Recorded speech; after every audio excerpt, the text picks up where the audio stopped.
Gerai, tai čia bus mūsų įėjimas, mes įsisakę esam duris ir jau langus, tai kitą savaitę atvažiuoja langai jau, tai mes jau toj turėsim langus, tai jūs pasikviesim ir toj stadijų, kai jau bus langai ir, žodžiu, pamatysit, kaip viskas čia darosi.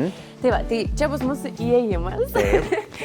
Ir va, ir stadija va dar tokia yra, bet čia bus mano vyro kambarys. Mes turėsim atskirius kambarius, tai mes esame iš tų porų, kurie turim atskirius kambarius, miegam atskirai. Taip. Ir mums tas labai jau pradeda patikti, nes mano vyras tiesiog labai knarkia. Čia turbūt ne pas tai vieną tai būna, aš tokias problemas neturiu, į savo antrą pusę, bet ne bent aš knarkiu, žinai. Kur nežinau. Mano akiniai užtamsėja, žodžiu, bet nesvarbu, aš dar būsiu kaip žvaigždės būna. Ne, tai auga. Aš savo šitus palikau. Tai va, tai žodžiu, tai jis tiesiog turi atskirą erdvę ir jis netgi pasidarė kambarį toliau nuo mano kambario. Kad tikrai jau to knarkimo nebūtų. Tikrai nebūtų.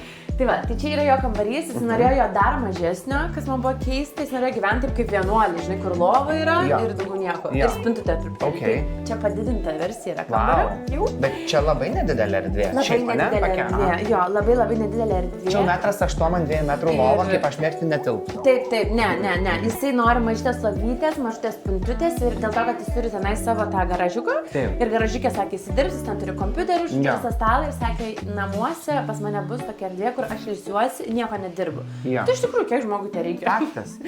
Čia dabar lova bus va čia?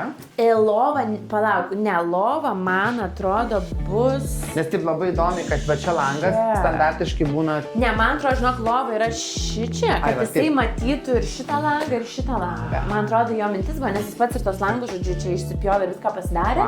Nes jam buvo svarbu, kad jisai galėtų atsikėlęs matyti mišką, nes va pro šitą langą irgi, kaip dabar yra plėvelė. Taip.